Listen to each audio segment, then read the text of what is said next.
ดีเนาะสบายดีหมดทุกคนเนาะสบายดีและสวัสดีพี่น้องของฟังหายนำเนาะคลิปนี้ก็เข้าพาคือเก่าเนาะมาคนเดียวเลยทุกคนมาคนนี้ก็นั่งซ้อมเมื่อยเนาะตอนนี้ก็เวลา7:30เนาะเดี๋ยวสิไปกันเลยเนาะเดี๋ยวไปลุ้นน้ำกันเนาะคนว่าเฮาสิมานหรือบ่มานเนาะเฮาไปเบิ่งให้เฮามายิงสุดแล้วนี่เนาะเป็นมาให้ฮีหรือมาให้ข่าวนี่เองแล้ว10 ปลายมือแล้วเนาะ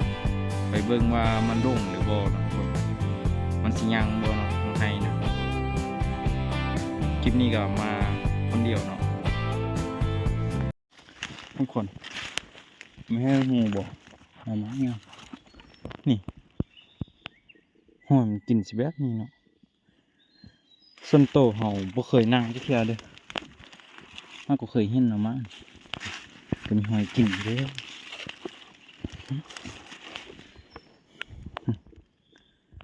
หอยกัดอยู่สิมันก็ฮอกบ่เนาะ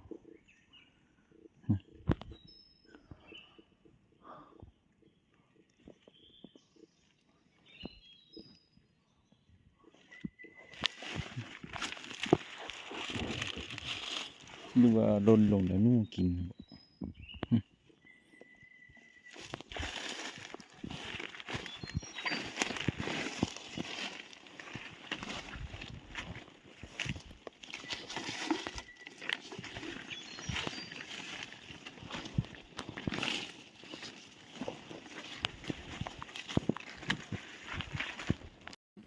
มาฮอดแล้วเนาะทุกคน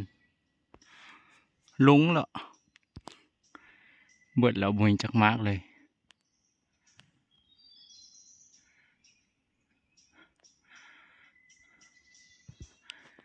มีแต่สิลงไปเบิ่งกกนี้ครับกกอยู่รองเฮายิงบ่ให้ข้าวหั่นเนาะคันนะคือว่าคันหาบ่มีสังนกก็คือว่ามันเบิดตัวนี้มันอยู่สั้นแปรเนาะแล้วก็ลมแน่มืดไวตัวนั้นมันอยู่เข็มรองมันลมบ่ฮึกเดี๋ยวสิไปเบิ่งกกนั้น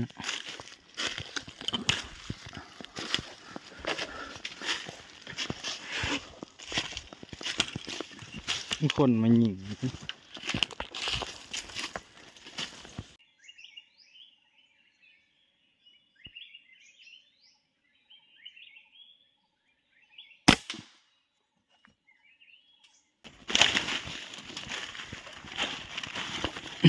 ขี้เหล็ก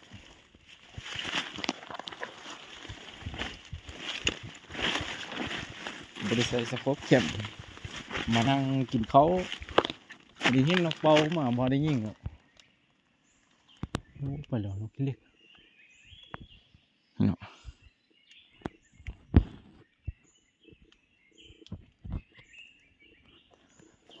สิง่ายแล้วบ่มีนกมูให้เบิดแล้วสบายดีน้องคนตอนนี้เขาก็ลงมาเบิ่ง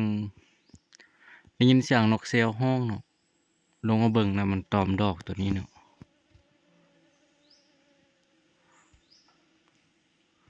บ่ฮู้ว่าดอกมันหยังเฮาหาก็เคยยิงครั้งแรกนี่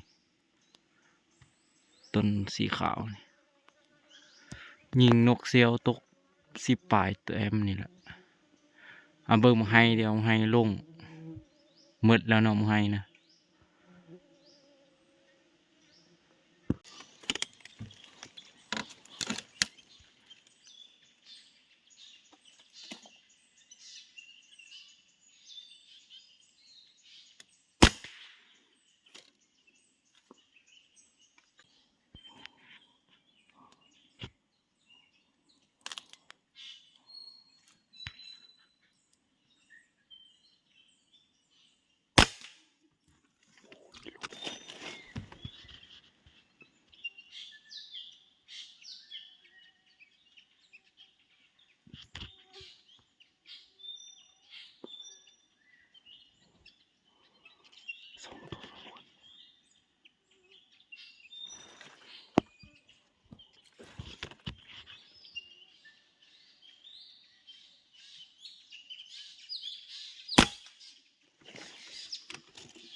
2 ตัวเนาะคน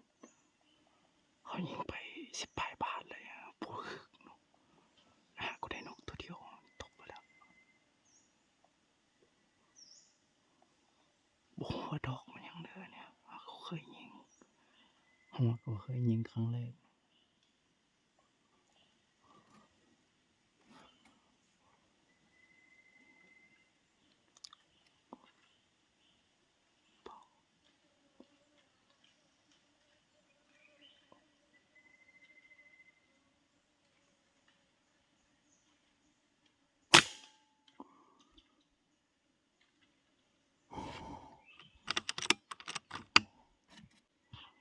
บ้ามันคือบุกว่า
มันอวยหลังทุกคน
บ่ตายอยู่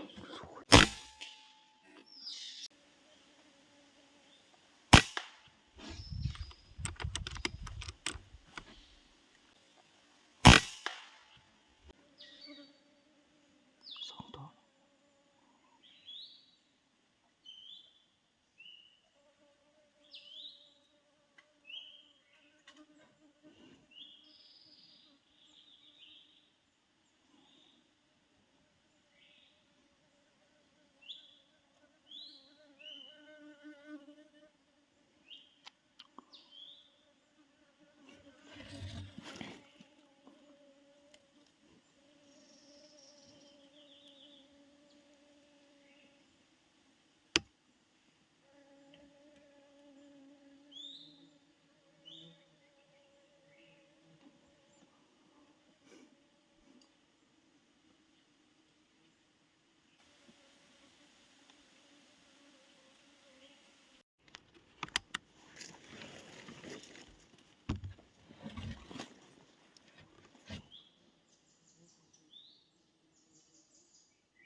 เก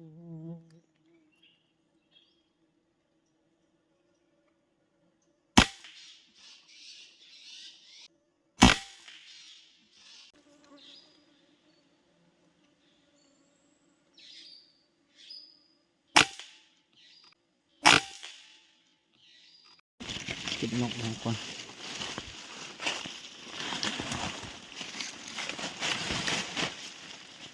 เต็มหนึ่งสอง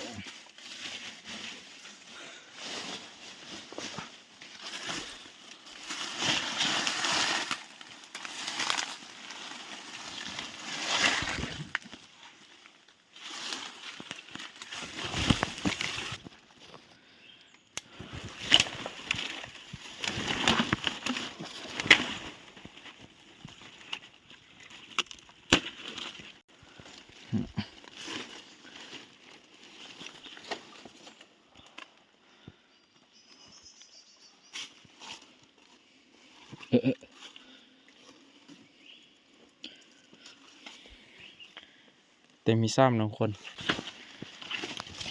แต่มีสี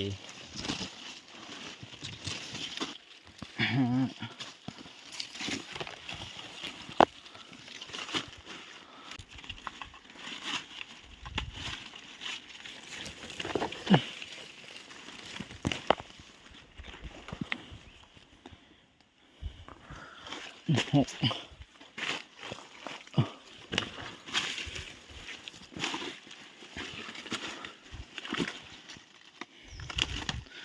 สองสามสี่ห้าหกเจ็ดห้ายันเจ็ดแต้มทุกคน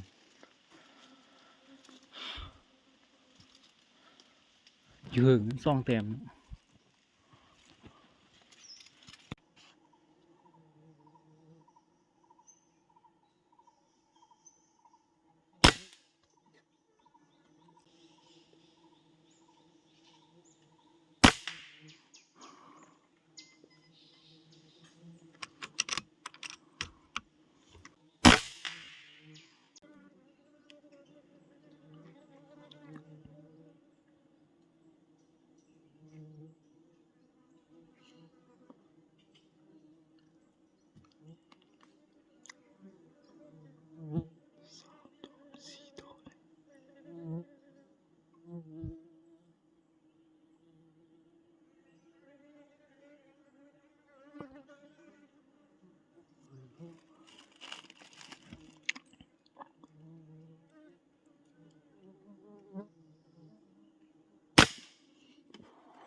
เหิมได้อีกนะทุกคน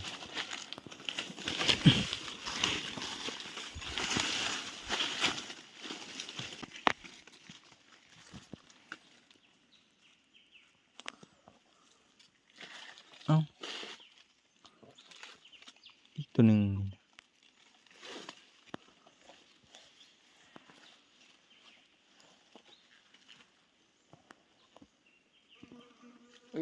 สามแต้มอันยิงมานี่เนาะเห็นอีก5 แต้มเนาะ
เนาะ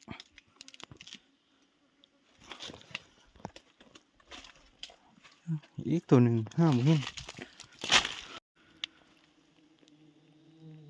สรุปผลงานของคนได้18 แต้มกระเล่นตัวหนึ่งตัวนี้ก็เวลา3 โมงยังนกก็บอกเขาแล้วว่าสิกลับละเอาสิไปเบิ่งนั่งเบิ่งกระหอก